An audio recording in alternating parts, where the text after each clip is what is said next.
Game 5, here's Margaret Larson. Good morning, everybody. How are you? Good to see everybody.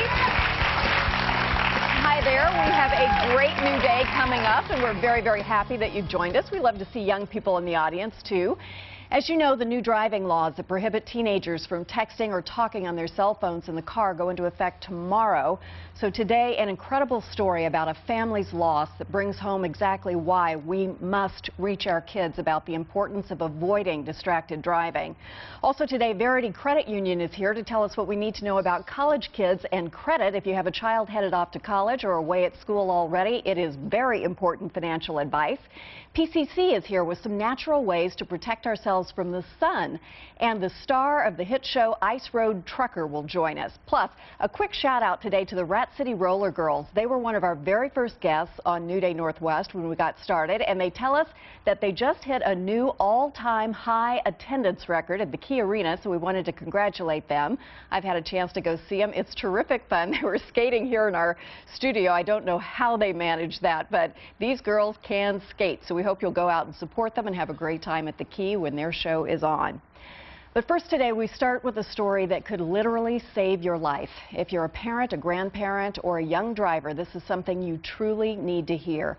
Did you know that if you're driving on the freeway, you can travel more than the length of a football field in the time it takes to read a short text message or dial a number on your cell phone? As for teenagers, texting has become the preferred way to communicate, with some texting more than 200 times a day, and far too many kids are taking chances by texting while driving. This past February, 19-year-old Heather Lurch from Tumwater spent the last moments of her life texting behind the wheel. This horrible tragedy was the inspiration for a very important public service announcement that was put together by the Washington State Department of Licensing, featuring Heather's parents. Let's take a look. I woke Dan up and I said, something's wrong, we've got to go find Heather. We got in the car and we found the accident. Local news reports noted that Heather Lurch had been speeding when she crashed. But there would be more to this story. You see, Heather's parents are now convinced that she was doing something else so unnecessary during those final minutes of her young life. Oh, yes. There's not a doubt in my mind that it did. Texting was 100% involved in this. She was texting up to 10:27, and the first 911 call came in at 10:30, and they said she was killed instantly. The coroner said that the driver's door was pushed in 2.5 feet inside the car. She ended up in the passenger seat because she got pushed over so far. We have a little shrine set up and the pictures and all that stuff. So yeah, when they go by the crash site, hi Heather, yeah, love you, miss you. Yeah, we always do that. Yeah. Talk to her all the time.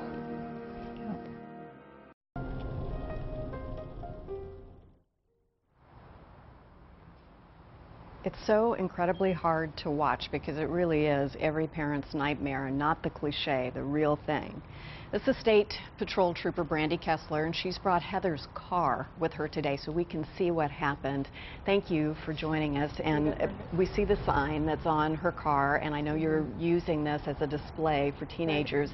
Does this make a difference? Do people understand when they see what's happened here?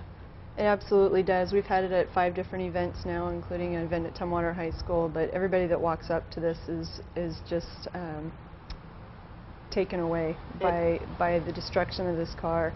It takes your breath away to imagine this young girl inside, and we want you to see what's happened.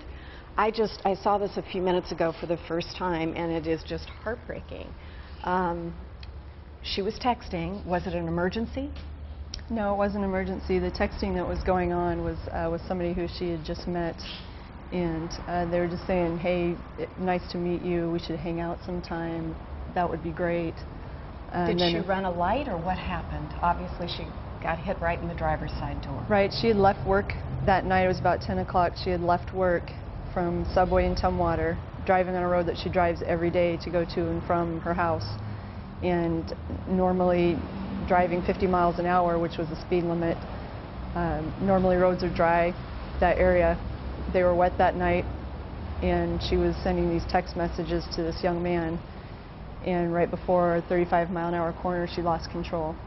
and she slid into a guardrail post which went into the driver's side door of her car and shoved her and the door completely over the passenger side. You know, it's just mind-boggling to look at that and know that this precious girl lost her life right there because of distracted driving.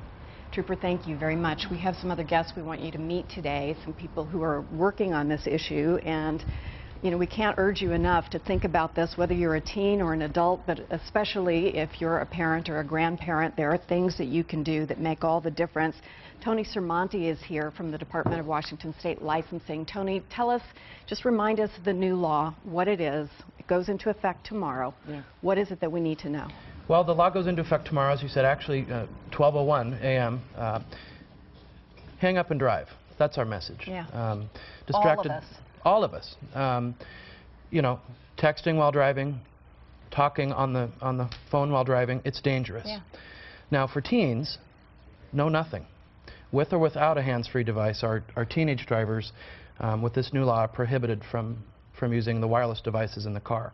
You know, our other drivers can utilize hands-free devices, but we'd still rather have people hang up and drive. You know what, your brain is occupied if you're talking, and really if it's not an emergency, I'm done with it. I'm not going to talk on the phone in my car anymore. I mean, I get it, I'm done with it. If it's not an emergency, and even if it is, I'm going to pull over and stop and talk if I have to. Jason Epstein is here. He's an attorney who started a group called Teens Against Distracted Driving, and I understand you started this because you saw news about an accident of a drunk driver who was texting, who hit a car, killed a 4-year-old boy in the car that was hit when you had a 4-year-old at the same time.